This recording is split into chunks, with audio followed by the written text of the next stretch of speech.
In December, during the stream of the year, the World of Tanks players discovered that two new vehicle branches had been developed. One of them was Italian, the other was kept a secret. Now it's time to reveal all and announce that the winged cavalry, Polish medium tanks, will storm into the game very soon.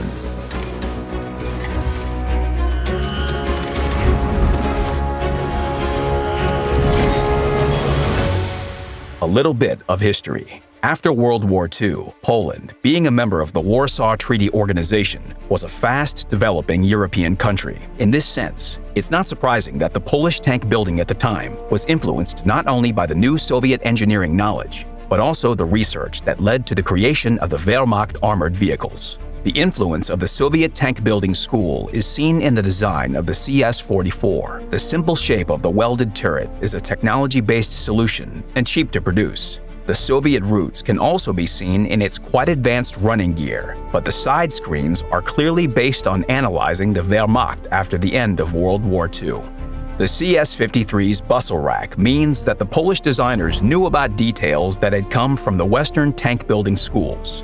It should be pointed out, however, that the Polish tank building of the time developed absolutely independently. The integration of technical solutions from both sides of the Iron Curtain was accompanied by pioneering developments. This means not only the arsenal of the Polish guns, mainly anti-aircraft and tank guns, but also the running gear details. For example, reducing the size of the wheels, as in the CS-63. This was later adopted by the Soviet Union. New medium tank branch.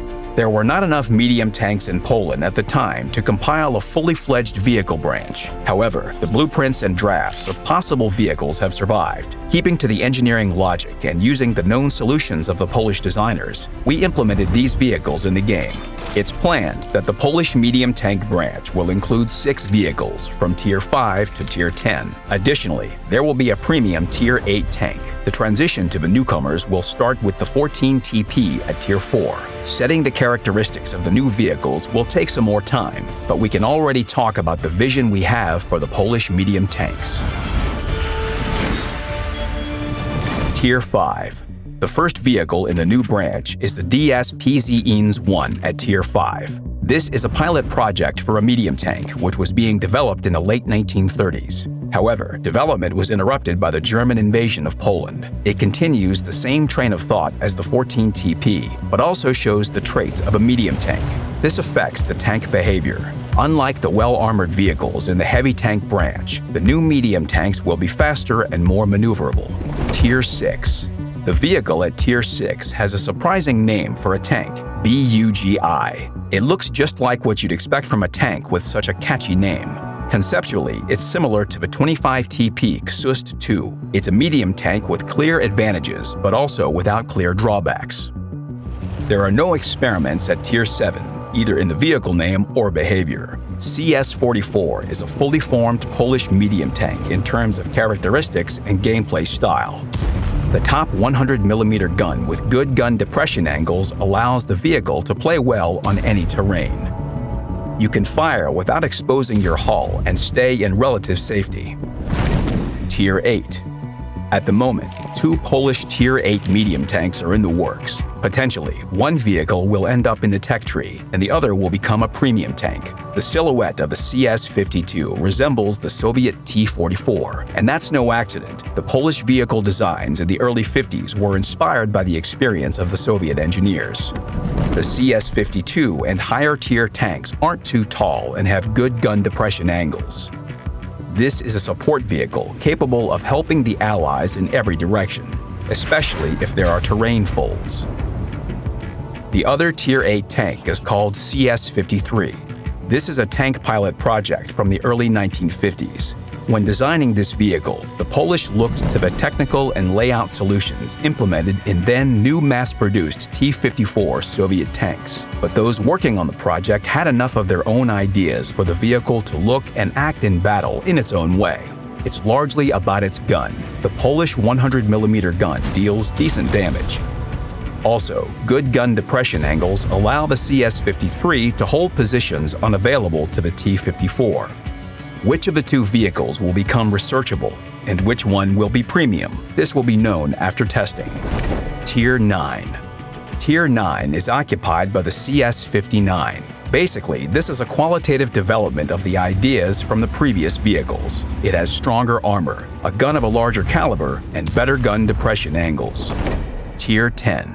The crown of the Polish medium line is the Tier 10 CS-63. This is a project of the 1960s. It has a welded hull, a cast turret of an original configuration, and a gas turbine engine. There's not much crossover with the Soviet analogs here. According to preliminary settings, the CS-63 will have strong front turret armor and good gun depression angles of -8 degrees. This will allow tankers to play efficiently while utilizing natural cover and provide the opportunity to excel where other medium tanks of the same tier can't. But one thing distinguishes the CS-63 from other Tier 10 medium tanks: its gas turbine engine. We're currently considering an unusual mechanic for the top vehicle of the branch. We will test the potential engine mechanic with 2 different modes, standard and rapid. This is how it will look. In the first mode, the CS-63 behaves as a regular medium tank with standard characteristics. But when you switch the engine mode, its power increases, the vehicle maximum speed goes up, and the acceleration dynamics improves. Simultaneously, gun stabilization and aiming time worsen significantly. Shooting in such conditions won't be effective. Additionally, the option of decreasing vehicle concealment in rapid mode is being considered. We also want to exclude the effective equipment, consumables, and crew skills on a tank in this engine mode. This is done to balance both the drawbacks and advantages you get. At the moment, we plan that these modes will be switched by pressing a button. Switching modes is possible only if the vehicle is at a complete stop and will take some time. Also, you'll be able to switch between engine modes as many times as you want during battle. The rapid mode won't have any negative impact on the engine itself or the running gear. This won't be a consumable, but a built-in feature of the CS-63. You can also select the mode you want in advance during the countdown before the battle starts. This unique feature of the CS-63 will let the vehicle occupy advantageous positions right at the start of battle and change positions quickly during its course. The Polish medium tanks will be sent to the Supertest in the near future. Their characteristics are far from final. Adjustments will be made until the new vehicles appear in-game. We'll announce when that will be later. And for now, stay tuned and good luck on the battlefield.